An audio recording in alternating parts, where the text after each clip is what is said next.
मस्जिद तोडताना शस्त्रास्त्र घेऊन मस्जिद तोडत होते, लहान पोरांना मारत होते, दरोडा घातल्यासाठी घरं फोडत होते. म्हणजे महाराष्ट्रात कायदा आणि सुव्यवस्था अस्तित्वात आहे की नाही? विशालगडावर जायला एकच मार्ग आहे असा, म्हणजे पोलिसांनी ठरवलं असतं तर एकही माणूस वरती जाऊ शकला नसता. तर पोलीस काय करत होते? हायकोर्टाने प्रश्न विचारला ना, हायकोर्टाने सांगितलं की म्हणजे ही दंगल घडली त्याच्या आधी पोलिसांनी काय बंदोबस्त ठेवला होता, कसा बंदोबस्त ठेवला होता, याची सगळी माहिती आम्हाला द्या.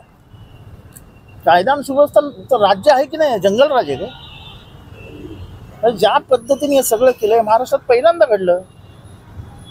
आणि महाराष्ट्राला आठवत नसेल असेल मला माहित नाही, पण 2009 साली सांगलीत दंगा झाला, मिरजेत दंगा झाला.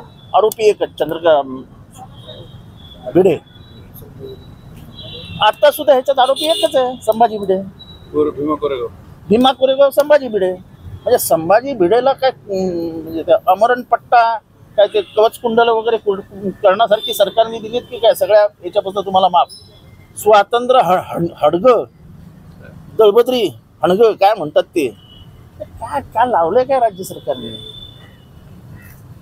म्हणजे मुसलमानांनी मतं दिली नाहीत म्हणून त्यांना एवढं पिडायचं का? द्यायची मुसलमानांनी तुम्हाला मतं? तुम्ही सुरक्षितच वाटत नाही इथल्या दलितांना मुसलमानांना तुमच्या राज्यात. ही दुरावस्था करून ठेवली आहे तुम्ही. आज तुम्हाला सांगतो, आज तुमच्या इथले पोरं पोरी मला फोन करतात, बार्टी सार्टी सगळ्यांचे. त्यांची फेलोशिपचे पैसे दिले नाहीत अजून, की पोरं अभ्यास करू शकणार नाही याच्या पुढे. म्हणजे मागासवर्गीयांना शिक्षणाचा पाठ करण्याचं ठरवलंय. कसले पैसे वाटता तुम्ही?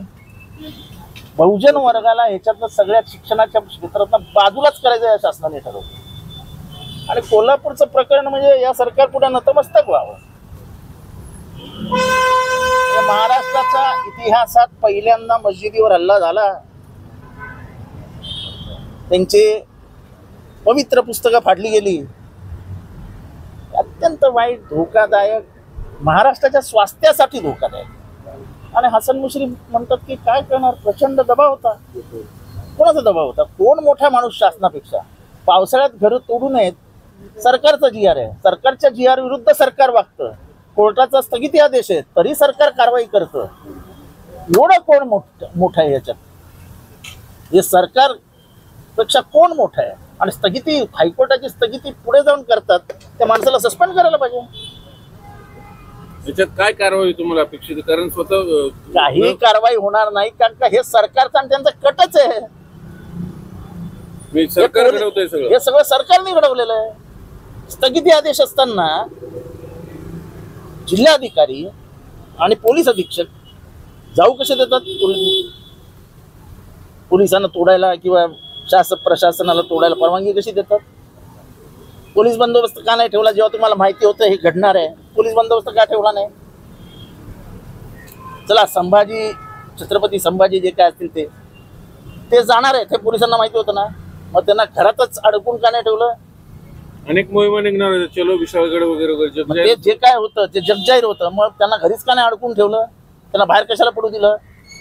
रात्री पोरं घुसलीच कशी वरती? सगळं प्लॅन होतं. आणि त्यातनं एका संभाजीने जाहीर केलं, दुसऱ्या संभाजीने कट रचला आणि आधीच कार्यक्रम पार पडला. आणि ह्याच्यात एकही कोल्हापूरचा माणूस नाही. त्या कोल्हापूरच्या लोकांमध्ये शाहू महाराजांचं रक्त आहे.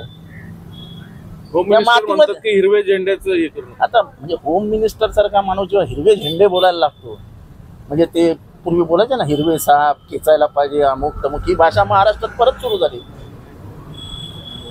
तिरंग्यामधल्या हिरव्या झेंड्याबद्दल त्यांना काय बोलायचं आहे ते त्यांनी सांगावं होतं की एवढा जर तुम्हाला तिरस्कार आहे तर मागणी करा, तिरंग्यामधला हिरवा काढून टाका. हे फक्त आणि फक्त लोकसभेमध्ये झालेल्या पराभवानंतर जी काय अस्वस्थता पसरलेली आहे त्याच्यातनं निर्माण झालेली ही परिस्थिती आहे. दुसरं असं हे रॉबरी, दरोडे हे सगळे घातले. म्हणजे चंबळचे दरोडेखोर जशी गावं लुटायची ना तशी गाव लुटले ते. आणि ते शिवकालीन गाव आहे. तिथला प्रत्येक माणूस अत्यंत अस्खलित मराठी बोलतो.